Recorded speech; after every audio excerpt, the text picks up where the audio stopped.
Approve tonight's agenda. Motion to approve the agenda as presented by staff.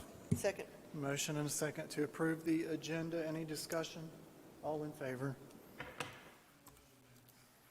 Move on down to announcements and presentations. I believe we have Lifeline with us tonight, and I'll turn this over to Jimmy first. Yeah, thank you, Mayor Mock. So I invited Lifeline to the council meeting today to introduce us to a puppy they have brought that is up for adoption, and I'll hand it over to Lifeline from there. That's a puppy. He's a big fella for a puppy. Puppy might not have been the best word, but yeah. Thank you for having us and giving us the opportunity and the platform to talk about the amazing work that our organization does. We are a Lifeline Animal Project. We operate 2 county shelters here in the metro Atlanta area, one of them being DeKalb County, just 5 minutes down the road from here. And this is Shandy. She is from our DeKalb location. As I said, 5 minutes down the road for anyone that's interested. You just hop in your car and drive a little bit. But she is a perfect example of some of the wonderful dogs that we do have available for adoption in our shelters. She, unfortunately, has been in our care for over 100 days, which is not what we want for these animals. We want them in loving, caring homes and the comfort of their forever families. And so we are here today just to bring awareness to the amazing dogs that we have and to hopefully give her a little bit of a spotlight. She's 3 years old. She's spayed, up to date on her vaccines, microchipped, and because she has been in our system over 100 days, she is free to adopt. So keep that in mind when you're looking for your new pet. There are so many just like her that are just waiting for a chance to show you how amazing and special they can be. And if you can't adopt, we have so many different ways to get involved at Lifeline Animal Project. There's volunteering, fostering. We even have Dog for the Day, where you can take a dog out just for the day, just get it a break, maybe go on a hike or even bring it home just to watch a movie on your days off. We also have a lot of different opportunities to help volunteer-wise outside of the shelter. Maybe that's helping write content, bios for dogs and things like that. So if you're one of those people that can't get to the shelter very often, from the comfort of your home, we can find a way for you to support and to help get these animals into the homes that they deserve. But thank you again so much for having us, and please feel free to, whenever you guys are available, to come say hello to Shandy, and you can ask us any questions that you might have about our organization. But thank you so much again for having us. What a beautiful girl. So, Why are y'all clapping? so we are live streaming this? Mm-hmm. Good. Yes. And make sure that we get a beautiful picture of that beautiful face, because that's gonna make people want to adopt her. Somebody's going to take her home. Yeah, so the plan is that we're going to be doing this monthly going forward, and we'll have a new dog or cat every month, and we'll use our social media to help get this dog adopted. Very nice, very nice. How many are we over capacity right now at the shelter? Do we know?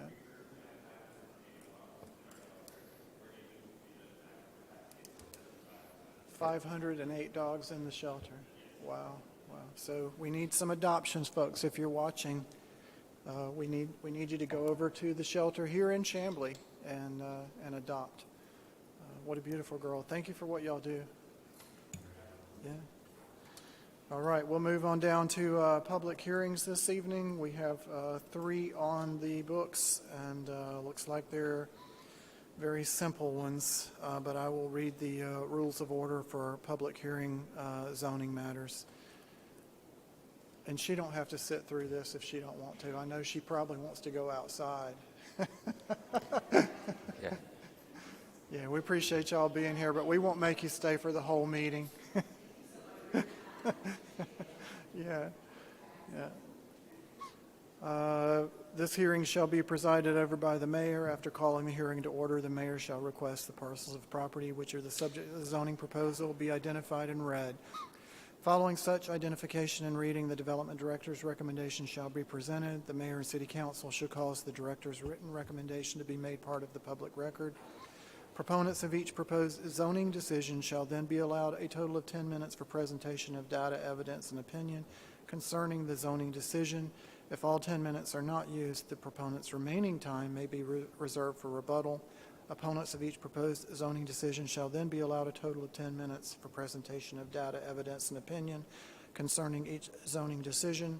The presentation times may not be reduced but may be extended by majority vote provided they're expanded equally for proponents and opponents. And anyone wishing to speak must come to the microphone and give your name and address to the city clerk.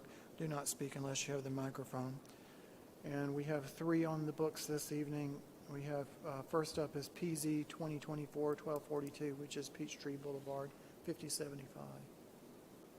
Mayor and Council, John Maxmuck, Planning and Development Director. I'm here to present the 3 variances that are all very related. As you may recall, there are special requirements for commercial dumpsters in our Unified Development Ordinance. Principally, the dumpsters have to be placed in the rear yard and shall be located a minimum of 5 feet from the property lines. And that's the basis, that's the why for these variance requests. And in order to enclose them, a building permit is required to make sure that they're safe and sound. And so you find a situation, unfortunately, where these applicants fall into the need for a variance. So without any more, I'll get into it. The first one, staff recommends approval to install commercial dumpster enclosure in the side yard less than 5 feet from the property line. This is 5075 Peachtree Boulevard. The applicant is Waffle House Restaurant, and it's a commercial corridor commercial zoning. You can see from the site location on the presentation you have before you and on the screen exactly what the outline of this property is there at Peachtree Boulevard and roughly Claremont Road. And a site full and complete application has been provided. The next slide shows the site plan that's been included. And then finally, the proposed enclosure, which will be a brick enclosure around the side.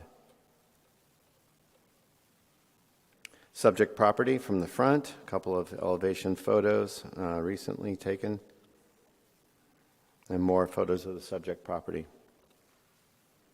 Again, staff recommends approval to install a commercial dumpster enclosure in the side yard less than 5 feet from the property line. And standard conditions, development shall be constructed in substantial conformity with a site plan received by our department, dated and received March 8th, with revisions required by conditions of approval as reviewed and approved by the development director. The enclosure shall be constructed with a design and material similar to and complementary with the existing primary structure on site, and we find that the proposed application does have that. The second case is 2800 Northeast Expressway. John, did we want to see if anyone wanted to speak on this one? Of course. Yeah. Is anyone here representing Waffle House or anyone wishing to speak on this? You can come on up if you want. Hello, I'm Stephen Hendricks, Director of Permitting with Waffle House for the location on 57 Peachtree Industrial Boulevard. Just want to let you know that basically everything he just said is true and accurate. We, unfortunately, with this site, it's not one of our normal sites where we own the entire parcel. We're just actually leasing out part of the parcel, and there is no backyard to the actual property. You can see from the exhibit in the rear, there's just not enough room to actually put the dumpster there. And then along the side where the dumpster currently is, there also is some trees that are on the neighboring property that create issues with the truck trying to dump above it. There's also an overhead power line that's towards the back, and our grease trap is towards the back, so that's the reason the dumpster is in front of the OSHA ladder on the side for the roof access where the power line comes into. So we feel that if we can enclose that based off the county code, and you'll bring that up to code there, we just need a variance for the location of it. Very good. All right. Anyone else here wishing to speak in favor of that item? Anyone wishing to speak in opposition? All right, John. Okay, the second application, 2800 Northeast Expressway. Staff recommends approval to install 2 commercial dumpster enclosures within the front and side yards. The applicant is 2800 Chamblee Diamond, LLC. This is Neighborhood Commercial Zoning District. You get to see the site location very close to Interstate 85. And you'll see the proposed enclosure sites. And like I said, there are two in question in this case.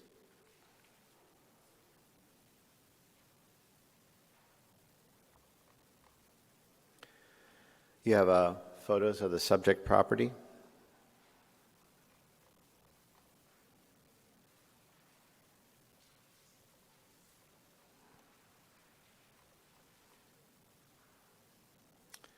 And as mentioned, the staff recommendation is to approve this variance request on conditions of approval. These are the proposed conditions of approval that staff is putting forward. That the dumpster enclosure shall not be placed along Johnson Road Northeast, which is an important point to make on this. The site shall be limited to 2 enclosures only. To minimize the enclosure's visibility from Johnson Road, the enclosure shall be located between the buildings adjacent to Southeast Expressway entrance within the existing parking lot, and that the enclosure be constructed with a design and material similar to and complementary with the existing primary structure on site. And then you see on the last photo slide, the recommended location of enclosures, as noted, off of East Johnson Road, and that's the proposal. Anyone here wishing to speak in favor of this item? Anyone in opposition? All right, very good. We'll move on. Okay, the third and final of this type of variance tonight, 5410 New Peachtree Road. Staff recommends approval. And this is Seelick Enterprises, care of Chris Douglas. This is village commercial zoning. The proposal here is to placement of 3 commercial dumpsters in the front yard of a commercial property. And the site location is as follows.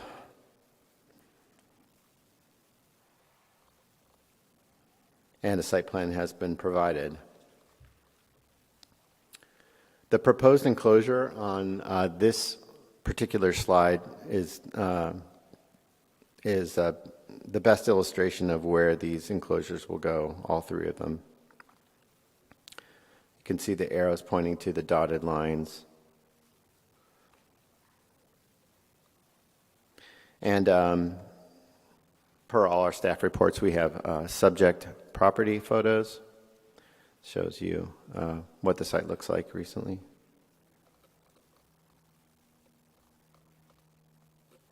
And staff does recommend approval with conditions that the development shall be constructed in substantial conformity with the site plan received by our department, dated on March 4th of this year, with revisions required by conditions of approval as reviewed and approved by the development director. The enclosure shall be constructed with design and materials similar to and complementary with the existing primary structure on site, as we do with all the other applications. Very good. Anyone here wishing to speak in favor of this item? Anyone wishing to speak in opposition? All right, seeing none, we'll move on down to the public hearings, non-zoning. These items are on the agenda later on. Council may or may not have questions at that time. Under public hearings, non-zoning, let me read those rules of order. This is an appeal. The administrative appeal shall be presided over by the mayor. After calling the appeal to order, the mayor shall request the appeal be identified and read. The aggrieved party shall then be allowed a total of 10 minutes for presentation of data, evidence, and opinion concerning the order, requirement, decision, or determination. If all 10 minutes are not used, the aggrieved parties may reserve that time for rebuttal. The acting party and those in the opposition to the appeal shall then be allowed a total of 10 minutes for presentation of data, evidence, and opinion concerning the order, requirement, decision, or determination. The presentation times may not be reduced, but may be extended by majority of council, and provided they are expanded equally for the aggrieved party and the acting party.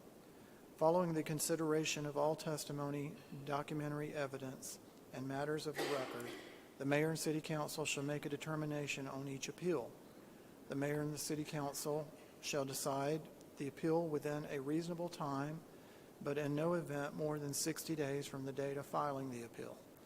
The mayor and city council shall reverse, defer, affirm, or modify any order, requirement, decision, or determination made by the city manager, development director, or other authorized city official, and to that end shall have all the powers of the administrative official from whom the appeal was taken.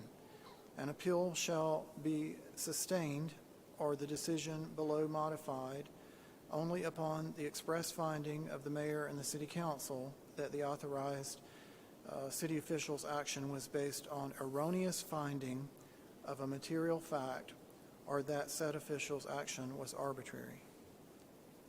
All right, that was a whole lot. Yeah. All right, we'll take that slow. So we're going to call up, we have a public hearing this evening for 3996 Longview Drive, and that is a fence appeal. So I believe you will come up first and tell us about what's going on. I thought there were only...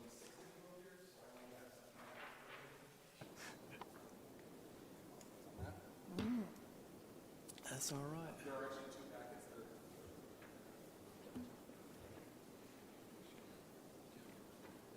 Yeah. Make sure Jimmy gets one.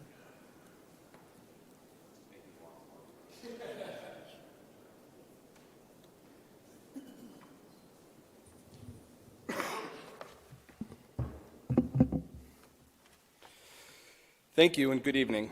My wife and I are seeking to rebuild a fence that was initially built in 2012 prior to the adoption of the Unified Development Ordinance, or UDO. We are not seeking to expand the footprint of the fence, but will actually be making it more aligned with code than it was previously. I will provide what I believe is more than enough information to prove that the decision to deny our application was based on an erroneous finding of a material fact, or that the administrative official acted in an arbitrary manner, the grounds for which the appeal is based. I genuinely don't understand why this application was denied, and I want to make sure that I can provide all of you with the answers to any questions that Mr. Maximook has. There are a few items I want to address in order to support our application to rebuild this fence. First, Mr. Maximook referenced sections of code from his summary discussing the installation of what sounds like a brand new fence, but I will show that is not the purpose of the appeal. As he mentions in the appeal summary, this is actually about the reconstruction of a legal fence. One of the first things that Mr. Maximook told me he weighs in his decision to deny is undue hardship, as stated in the UDO in Exhibit 1. I spent a lot of time researching the definition of undue hardship, and there's no clear definition. However, it generally means a decision that causes significant burden. In this case, I'm defining it by my children's ability to safely play outside without risk of bodily harm. My backyard topography makes it completely unusable for young children. It is a steep, overgrown decline with an average slope of 30 degrees, so roughly like this. More worrisome, there is a 24-foot drop, like a cliff, that ends on rocks. There are snakes, and there is some poison ivy. The pictures in Exhibit 2, and especially the second picture, do not even do justice to just how dangerous and unusable it is. To be blunt, it terrifies me. Therefore, the only option for our kids to play outside at home is in the front yard. The current usable area of our front yard is 47 feet by 112 feet for a total of 5,300 square feet. If we were to construct the fence in the way that Mr. Maximook is suggesting, it would be reduced to 23 feet by 94 feet for a total of 2,200 square feet, which I have pulled from the city's interactive zoning map shown in Exhibit 3. That means in order for me to have a fence to keep our children safe from the speeding cars that use Longview Drive as a cut-through from Shallowford to Peachtree, we would be losing 60% of our front yard, and we don't have a usable backyard. According to the definitions, and in my opinion, that constitutes undue hardship. I have letters from all three of my immediate neighbors strongly supporting the rebuilding of this fence in Exhibit 4. I've highlighted a portion of the third letter where my neighbor Allie wrote that the proposal by Mr. Maximook to put the fence smack dab in the middle of my lawn would be unsightly, odd, and just plain ugly for all Huntley Hills residents. The next item I'd like to discuss is the precedent upon which Mr. Maximook told me that he was making the decision, which is not applicable to this case. In that case, a resident attempted to install massive boulders along the side of the road. These boulders, which were purely aesthetic, were installed after the UDO was adopted and was therefore not part of a legal non-conforming structure, thus breaking the UDO. Additionally, the boulders presented risk of bodily harm to pedestrians and motorists in a way that this small wooden fence certainly will not. I believe this demonstrates that the decision to deny our request was based on an erroneous finding or that the administrator acted in an arbitrary manner. Next, I'd like to address the footprint of this fence. As I previously mentioned, the fence was built in 2012 and is on the property survey from 2016 shown in Exhibit 5, which I've highlighted the fence. We are simply looking to rebuild this same fence, and we also want to make it more compliant with the code. I also want to note that a small portion of this original fence still remains. The fence was 4 feet tall all the way around, as was the initial quote by Chamblee Fencing Company in Exhibit 6. However, when I initially reviewed the UDO, I noticed that Section 230-7 for corner lots says that the area by the intersection shall not exceed 3 feet as shown in Exhibit 7. As such, I proactively requested a revised quote with a reduced corner height, which is highlighted in Exhibit 8, where it says 3 feet tall. We will also ensure that the fence will be a minimum of 50% transparent to be in line with the UDO highlighted in Exhibit 9. We are acting in good faith and following the UDO exactly as it's written. Mr. Maximuk also mentioned to me, and this is in the supplemental exhibit, so the second packet that you have, he had concerns regarding blocking utility access. The proposal has 3 access gates listed on the quote from Chamblee Fencing Company, which give easy, unlocked, and direct access to our water shutoff valve and gas meter. Utility workers will have access to the fenced area at all times, as the purpose is not to keep people out of the yard, but to keep young children from chasing a ball into traffic. And I'm happy to add any additional gates if you would like, as I've attested to in Supplemental Exhibit 1B. The next item I'd like to address is the nature of the fence as a legal non-conforming structure. Because this fence was built prior to the adoption of the UDO in 2015, it is considered a legal non-conforming structure despite existing on the city's right-of-way. The fence was in very good condition and measured a total of 324 feet. Unfortunately, the large tree in our front yard fell on the southern part of the side fence, destroying a portion of the 47-foot stretch of fence on the south side. The decision was made over time to take most of the fence down so that a newer one could be rebuilt in its place, but I'll again point out that a small portion of the original fence remains today. Section 270-6 of the UDO addresses the maintenance and rebuild of a non-conforming structure as cited in Exhibit 10, which is very important to my argument. I've cut it down a little bit because it's a little long, but it says, should any non-conforming structure be destroyed by any means except through an act of the owner, to an extent of more than 50% of its replacement cost, it shall not be reconstructed.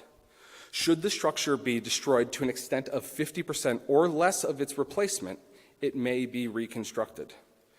I am by no means a lawyer, so I had 2 lawyers review this entire section of the UDO to ensure I was interpreting it correctly. But to summarize, it says that if more than half of a fence is destroyed by something like a tree falling, a fire, or lightning, for example, it is not allowed to be rebuilt. However, if something like a tree falling destroys less than 50% of it, it can legally be reconstructed. As I previously mentioned, the portion of the fence that was destroyed was 47 feet out of 324 feet, or just under 15% of the length of the fence. I received a quote to replace just that 47-foot portion of fence, since the code references replacement cost, and it would have been roughly $2,000 as cited in Exhibit 11. However, to instead just rebuild the entire fence would have cost roughly $6,000, as you see back in Exhibit 8. So to summarize, the portion of the fence, aka the legal non-conforming structure that was destroyed by any means except through an act of the owner, was only 15% in terms of total length and 30% in terms of the replacement cost, both well below the threshold of 50%. The majority of the expenses were incurred by a willful act of the owner, which means that the code allows for reconstruction in the same footprint. This again demonstrates that the decision to deny a request was based on an erroneous finding of a material fact per the appeal. Mr. Maximuk's team also mentioned that the fence lost eligibility as a legal non-conforming structure in Supplemental Exhibit 2.1.a, and I would like to strongly rebut that. Supplemental Exhibit 2.1.b of the UDO says that if any non-conforming use of land is discontinued for a full year, it is no longer eligible to be rebuilt. That means if it's been less than a year, it is allowed to be rebuilt per the code. This again demonstrates that the decision was made based on an incorrect finding of a material fact. My wife and I are active members in the community with a growing family. We love Chamblee and we love our neighborhood, which is why my wife served on the Huntley Hills Neighborhood Association. As a dad, I need to make sure my kids are active, healthy, and enjoy playing outside. I also need to make sure my kids learn the value of independent play and let their imagination and creativity grow. But most importantly, I need to keep them safe from speeding cars and dangerous cliffs. With the current setup of my yard, these three things cannot be simultaneously achieved, and I'm not sure which one I should give up on. In sum, I believe the evidence clearly shows that the decision to deny our request was based on an erroneous finding of a material fact and/or that the administrative official acted in an arbitrary manner. Throughout this application process and appeal tonight, I have followed the UDO to the letter of the law. I ask that you please thoroughly review these exhibits in this code as you make your decisions, as they legally outline why the appeal should be approved. Mr. Maximook, given this explanation, I politely request that you and your staff change your recommendation to support the reconstruction of this legal nonconforming structure. I hope that you all agree with me that both the letter of the code and the spirit of the code clearly indicate that we should be allowed to begin reconstruction of this fence as soon as possible. Thank you very much for your time and your consideration, and I will reserve any remaining time for a rebuttal. Thank you. Thank you, Mr. Nunn.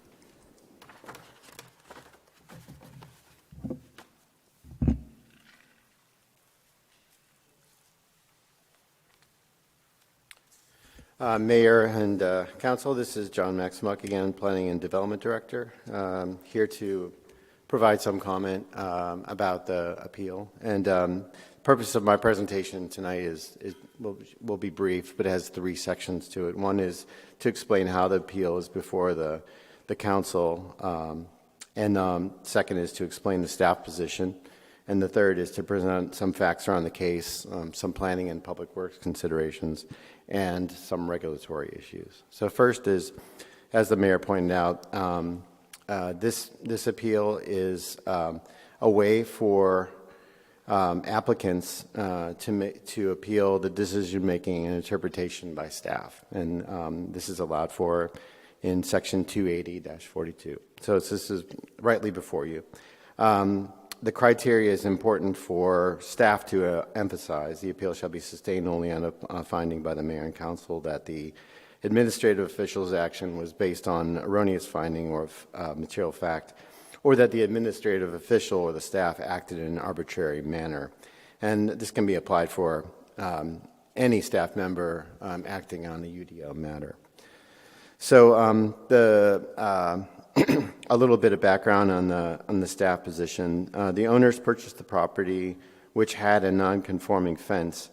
The non-conforming aspect was that the fence was located off of the property in the public right-of-way, clearly outside of the property lines. And the owners are seeking to submit a building permit application, so it's not it's permission to apply for a building permit application for a new fence.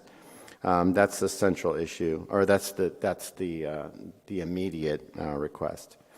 And the staff position is not to consider a building permit application because it's on public right-of-way or outside of private property. So a few facts around the case. The fence has been removed, and the fence, per the survey, was located inside the city's right-of-way on both Longview and Avon. The civil engineer in our department has determined that there are utilities that run on the right-of-way inside of where the fence used to be, if that makes sense.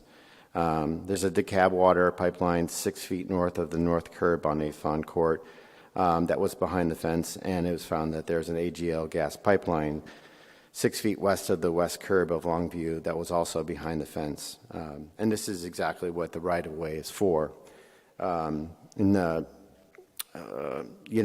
a long history of right-of-way, and the city ordinance, not the UDO, Chapter 85, addresses public interest in the right-of-way, just for reasons, like I mentioned, the two utilities. Some planning and public works considerations that I wanted to bring out to the council tonight. Safety. The case of Chang versus City of Milton is a difficult legal lesson that has to be taken into account. Second, a sidewalk may be desired in the right-of-way on Longview in the future. And again, this is a proper purpose of the right-of-way. And then overall, planning staff is mindful of precedent and is key to what we do in site plan review and in providing recommendations. And we don't want to set a new precedent or cloud any kind of perception about this, especially when people want to build on outside of private property that they control. Some regulatory notes in addition to the Chapter 85 on right-of-way and the public interest in right-of-way. Staff respectfully disagrees on the interpretation of nonconforming structures because the nonconformity can apply and can be explored. However, it has to fit with everything else legally, and we find that it just doesn't conform with the rest of the zoning ordinance because it's outside of private property. It's on public property. And the last point I'll make is that one of the prohibited variances under Section 280 that this council frequently considers when they look at variances is allowing structures in the right-of-way or other public property for non-governmental purposes is not one of the variances that can be granted. And that concludes my remarks. Thank you. Thank you, John. I believe you have about a minute left if you wanted to say anything else. Sure, thank you. I'd just like to briefly address a couple of his comments. Regarding the utilities, I believe I previously addressed that. There will be fences with access to those utilities. I've attested to the fact I'll add 10 fences if you guys would like. Again, this is not about preventing people from coming into the yard. It's about preventing small children to running into traffic on a cut-through street. You said that we don't want to set a new precedent. I don't believe this is setting a new precedent. I believe that I've cited the relevant code that shows that this is a legal non-conforming structure grandfathered into the UDO, and that is within the window of legally replacing it. Respectfully, I'm not sure where the new precedent would be set. There are other fences on Longview Drive that come up to the street. In the event of a sidewalk being created, I would just ask that our fence be treated the exact same as any of those other fences. If that means that the fence needs to be moved back to allow for the sidewalk. For a time. Okay, thank you. We have no problem. Thank you very much. I appreciate all of your consideration. Thank you, sir. Anything else, John? All right, very good. All right, we'll move on down to it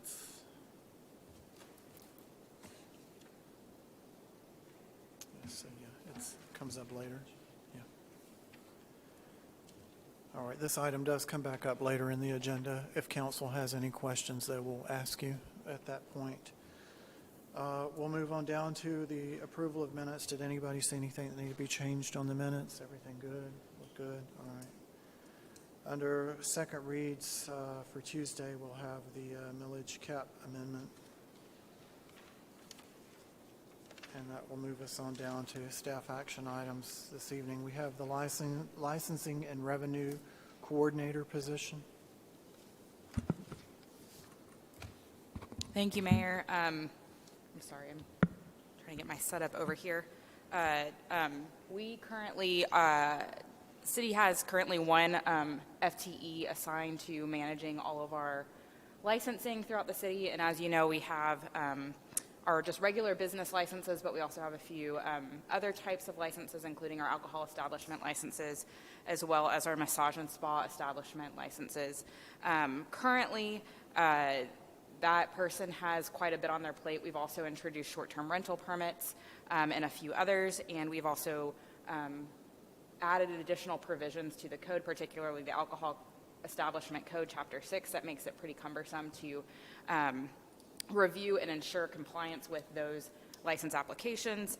And so at this point in time, we are requesting the creation of a licensing and revenue coordinator position to help assist Naomi in her role and help manage some of those licensing practices. We currently outsource our business licenses, just the occupation tax certificates, to HDL. Over the last year and a half or so, we've sort of insourced some of that. So we brought massage and spa and alcohol licenses back in-house. and we would like to eventually do the same with our business licenses.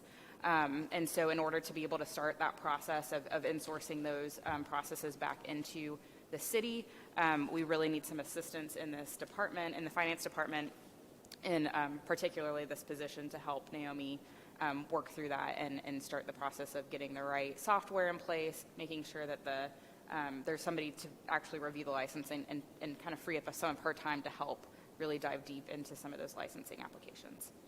Okay. Questions from council? Anything?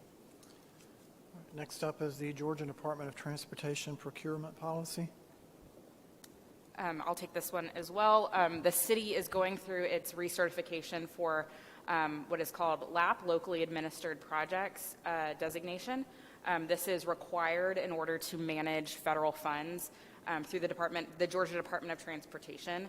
And this is also the designation that allows us to manage TIP funding as well as any of the CID's projects. As part of that certification, the city must adopt the GDOT procurement policies and abide by those as we go out to bid for some of these projects. And so the intent of this is for you all to review those procurement policies and to approve those as part of our set of procurement policies so that we use that as our guide moving forward. Very good. Questions from council on this item? All right, we'll move on down to the 2024 roadway resurfacing project bid award. I set out a memo a couple days ago explaining how much money we received, are going to receive. We've given you a list. Also, a little bit later on, the Shelford project will be come up in the next month about improving that on the outside to do that so we don't have one half of the street paved and the other half not. So, any questions? Questions on this item? Very good. Next up is the Broad Street streetscape. That came up the last. It was deferred. I talked to Elmer, and he says they're going to take it up on Tuesday. Very good. Any discussion on this item? All right. Discover Chamblee Advisory Committee hotelier appointment. Brittany? Did we have anything on that? I don't know, Brittany. Brittany's going to tell us. Brittany is coming. Mayor and council, last month we did appoint a new resident to the Discover Chamblee Advisory Committee. We do have an appointment for our hotelier seat, and that is Razib Aftakar with Spice and Sky. Discussion on that item. All right, we'll move on down. That brings us back full circle to 5075 Peachtree Boulevard. Were there any questions from council on this item, that is the Waffle House? Any questions? Just for clarification, yes, I do have a question. Am I to understand that the dumpster is going to stay where it is in the picture? It will simply have a screen in front of it? It's not going to go in front of the building, between the building and Peachtree Boulevard, is it? Let's see. Hard for me to tell from the pictures. Yeah, it's going to stay where it is. And then it will have a gate. Guess where the access is? Gate's going to be wood? That one will be wood.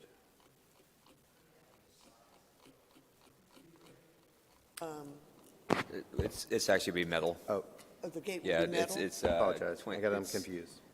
deck primed and painted black, weld frame. It's- Okay, so metal frame, wood slats, or all metal? From when I'm reading, it's all metal. Okay. It just was hard for me to parse that out. No problem. 2800 Northeast Expressway. Any questions on that item? This is what I have questions on.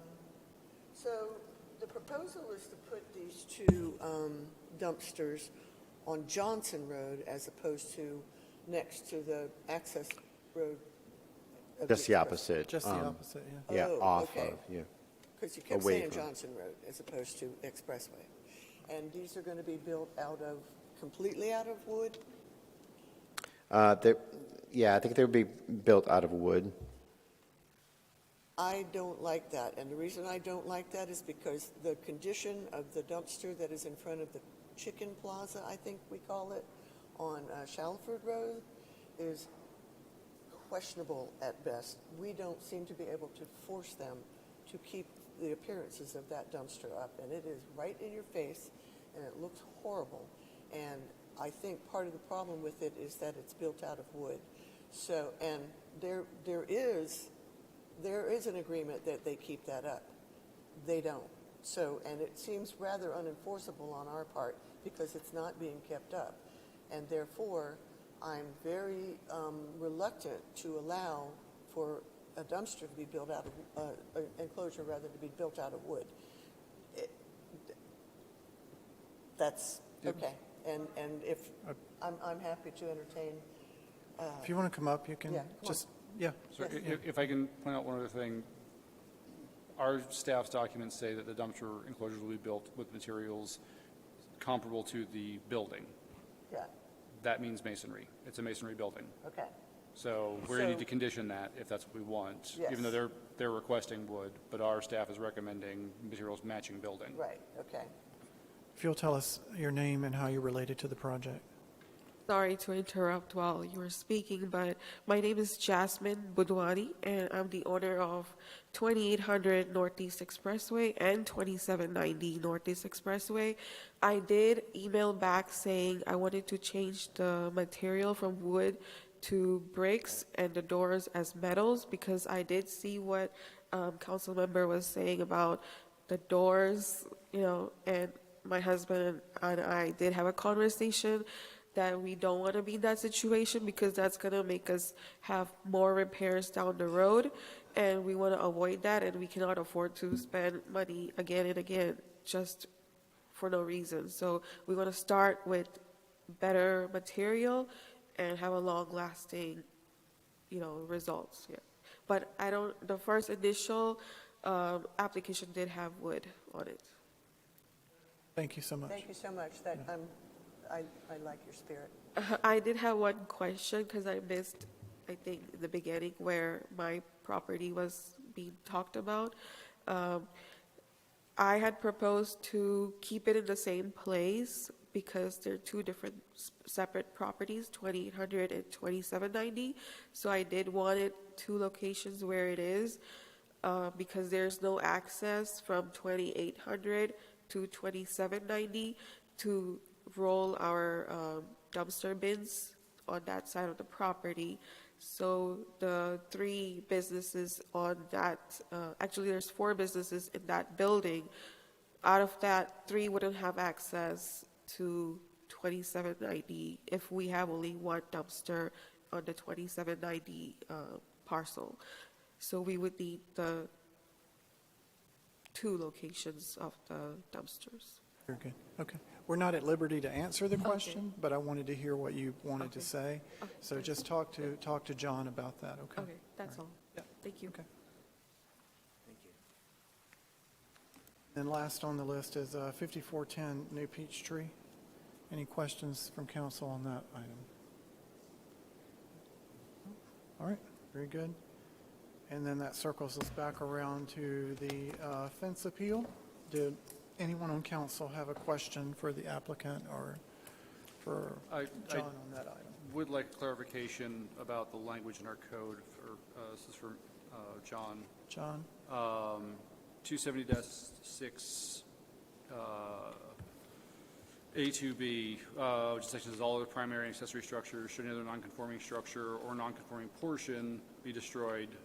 The line says by any means except through a willful act of owner or tenant. So if it's destroyed through a willful act of the owner or tenant, then what? Does that at that point remove it, take away the option of them rebuilding it? No, because I would argue and emphasize that the last clause of that sentence, except in conformity with the provisions of this zoning ordinance. And I just point to private property.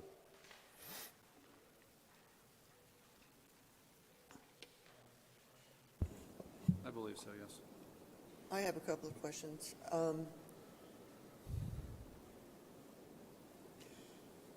This is a very charged issue. I completely understand.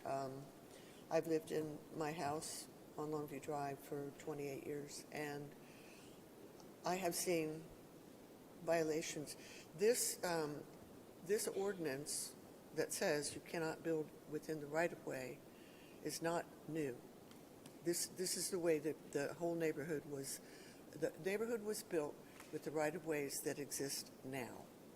They have always existed. They have not been changed. So there is that.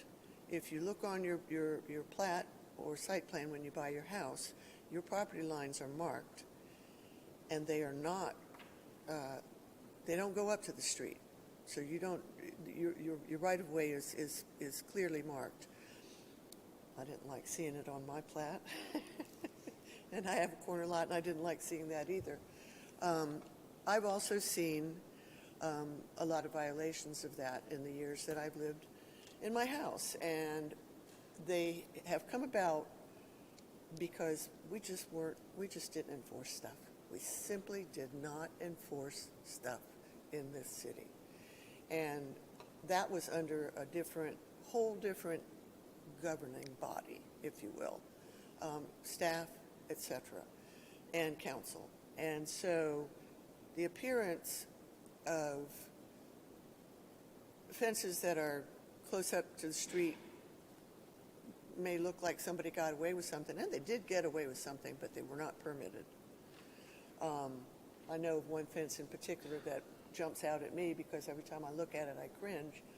Those people never got a permit for that fence, and they have an irrigation system in the right-of-way as well. None of it was permitted, and they never got stopped by code enforcement. So things may look like they are, there's favoritism, somebody made a payoff, somebody did something, whatever, or that we changed code, but we did not. So I want to clarify that because I thought that I heard you say that new code and things like that. So I do want to clarify that. That's number one. So now I have a question for you, John. Is there any, I would like this to be legal. I would like you to have your fence because I completely understand what you're saying. Is there any way that there can be some sort of a contract written that says the city has a guaranteed easement and things like that we can give him this variance? Leslie, I don't think that's something that we can do as a city. The things that be considered gratuity over our current UDO, and it would get us into jeopardy. That's kind of what I thought the answer would be, but... And also, this is an appeal of the decision, not an appeal of a variance. So that's true, too. This is not, can they have a fence? It's, did our staff correctly interpret the code? So Well, as, and unfortunately for you, I think staff has interpreted it very correctly. So, okay. Just to make sure I understand the order of events, so the tree took out a portion of the fence by falling on it. Then the homeowner took out the remaining portion that was removed, and all that was left is about 10% of the fencing. And therefore, our thresholds we passed our thresholds at 50%, correct? Which would fall into constituting a new fence. Am I interpreting that correctly? Yes, but I look at the way I interpret it non-conforming is that it's almost a moot point because if you go down that determination of nonconformity, you still get to that last clause that is the use allowed, and the use is not allowed because you can't build private property on a public right-of-way. So So I'd like to hear from Mr. Nunn why you feel that this is a conforming use for your fence. As Ms. Robson said, maybe fences have been placed up, whether or not they were compliant with prior code to the UDO. But in reading the UDO, right, the fence is a non-conforming grandfathered fence. I'm sorry, can you repeat your question? I'm saying you why do just feel answered it. Was that? He just answered it. I'd also like to say the 10% that is remaining, I think the question that I was trying to address is whether or not more than 50% of the fence was destroyed in terms of cost to rebuild. And in that case, it is 30% of cost to rebuild and only 15% in total distance of the fence. If I may, if we're going to go down that road, the tree destroyed a small portion of your fence. Yes, sir. Before you tried to apply for a permit, you then removed the rest of the fence. Within the last year, yes. But you removing the fence constitutes destruction of the fence. Yes. So you exceeded the 50% threshold, even if you could put it back in the public right-of-way. Through the willful act of an owner, it was destroyed, yes. So you've exceeded that 50%. Within the last year, and the code says if I have not given up more than a year of that, then it is allowed to be rebuilt. But it calls out the 50% threshold. Under 50% would allow a reconstruction if it's an allowed use. But you exceeded the 50% destruction when you removed the rest of the fence. I'm not sure. Regardless of time. Okay, I don't disagree with more than 50% has been. So therefore, because of our code, again, even if this was an allowed use, you've exceeded 50%, therefore the non-conforming condition cannot be restored. Respectfully, that is not what the code says or that I referenced. Okay, that's how it read to me. That was my Do question. you mind if about- I have a follow-up. Then, in order to build a new fence, since we're discussing this, that like, you would have to tear down the first one. Is that what that? No, it's if he had simply, theoretically, repaired the damaged 10% section, then it's a moot point. I mean, but by removing the entire fence, it's 100% destroyed. Doesn't matter by what means. Therefore, there's nothing to repair. You're now in new construction, which means it now has to meet all of the current code, which means it needs to be built on his property. Sorry, can I clarify? So it says if any non-conforming use of land is discontinued for any reason for a full year, any subsequent use of land shall conform to the regulations specified by the UDO for the district in which such a land is. I believe the premise is that it's land that you own. Because this is the public right-of-way, you don't actually own this land. Therefore, it's not yours to build on. Similar to if you were to try to build a fence on your neighbor's property, you can't do that either. You have to build things on your property. So as soon as you cross your property boundary, it's no longer yours to work on. That's the basic premise of all of this. So then can I ask, then what is a legal non-conforming structure if not a fence that was grandfathered in at the point of purchase of a house? I think there's a question as to whether or not it actually was. I think that's what Ms. Robeson was bringing up, whether this is something that has simply just been allowed to happen and hasn't been enforced. Now, what may happen is that all of your neighbors may be getting a visit from code enforcement soon when this is brought up, that all these fences that are out in the public right-of-way are going to receive a notice that they need to be moved. That's a possibility. I'm not saying that's going to happen, but that's a possibility. But it's similar as you can't build an extension on your house into your neighbor's property. If you don't own the property, you can't build on it. And that's the base core premise of all of this question. I appreciate that and understand that. I guess I read through all of the definition of the non-conforming structure in the rebuilding of a non-conforming structure, and nothing in the UDO said that this was not an applicable case in which it could be rebuilt. That may be your interpretation, but if step one is, if the basic assumption is in order for you to build something, it has to be your property, then the rest of your argument becomes moot. You don't own the right-of-way, therefore how can you build in it? I don't mean to be rude or keep going back and forth. I guess I would just I've pointed to specific code where it says that this is allowed to be rebuilt. And so I guess that would be where my counter argument stops and finishes of this was a legal non-conforming structure grandfathered in, and it is allowed to be rebuilt within the window of 1 year. Anyways, I don't mean to keep going back and forth. I think I've tried to make my point. I think we understand. It's a tough situation. Basically, you had an old fence that looked bad, and part of it was damaged. And instead of patching it up, you wanted to do the right thing and tear it down and build a brand new one. Same footprint, same fence, same everything. Unfortunately, there's something there in the code that prohibits that. But I think at this point, I think we've heard what we need to hear.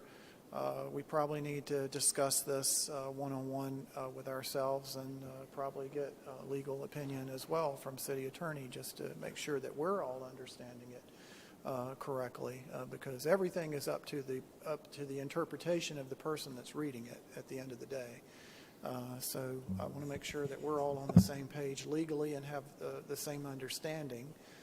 But I understand what you were trying to do, and I appreciate what you were trying to do. And like Leslie, end of the day, I'd love you to have your fence. I'm just not sure that this body can do that under these circumstances. Now, what council may want to consider is revisiting the UDO for variance requests for this type of item, because we used to be able to do this, and in 2021 we changed the UDO so that the director's word was final, and unless under these provisions that there was something erroneous. But council used to be able to provide for variances on these type decisions. I'm not sure why we restricted ourselves from doing that. We might need to go back and look at that. But as of today, unless we find that this was an erroneous decision, there's not much we can do as a body on this. But we'll have to review this, and like we said, it could take not more than 60 days, and we'll try to do this expeditiously. But we will have to talk about this amongst each other. So, Okay. so thank you for your time. Thank you for all. being I here. appreciate you. And that'll take us down to mayor and council items this evening, and I see nothing there. Mr. Mayor, if I may point yep. out one thing. Yep. Perhaps it's just my ears, but I think our room finally sounds a little bit better. I'd like to thank staff Yes, for yes. finally getting the acoustical treatments installed. It's certainly been easier to hear everyone tonight. That is for me. for sure, and I've been, this has been a blessing. Thank you for bringing that up. This room, when built, had a terrible echo to it, and then last week or so, we had soundproofing put in. You'll see it around the areas over here and up there, and that has stopped all of that echo, so now we can hear you and you can hear us, and it sounds so much better, and so I'm so thankful for that. I would say it's it's not 100%. perfect. It's better. It's better. I don't know that we'll ever be 100%, can but always it do a is it is definitely much better. Scares me that I might need hearing aids. And It is better. yeah, so thank you for whoever took care of that. I also wanted to take a moment to thank staff for today. We had a Ukrainian delegation with us today, visiting from Ukraine, learning about municipal procedures and guidelines and policies, and staff just blew it out of the water. I'm still getting messages back from the individuals that were here. Are sending me messages now telling me just how blown away they were by the presentations that staff did today. So you guys really knocked it out of the ballpark and went a whole lot above and beyond what I had expected. So thank you so much for all of your hard work. Thank you for all of our team for getting involved in that and showing some hospitality to our friends from Ukraine. I appreciate that. And at that point, we are down to public comment. The mayor is the presiding officer. All remarks shall be addressed to the city council as a body, not to individual members. Anyone wishing to speak shall come to the microphone, give their name and address to the city clerk. Limit remarks to 3 minutes unless further time is granted by council. Not speak a second time until everyone wishing to speak has spoken once, and no one can speak more than twice. Please do not speak unless you have the microphone and have been recognized. And would there be anyone in the audience that wishes to address council this evening? Don't rush. Nobody? We can hear you. Nobody? Okay, all right. Mayor, if I could say something, I just appreciate the council that spent the day with us, Yeah, with the Ukrainians. I mean, that really meant a lot that you guys were there, taking time out of your busy schedules to do that. yeah. Everybody Thank you. gave of their day today freely. It was just miraculous. So thank you to all of you. Do we have executive session this evening? Okay, no executive session. All right, with that, we are out of here. Thank you for being here. And just a quick shout out to happy birthday to Councilman Mesa today.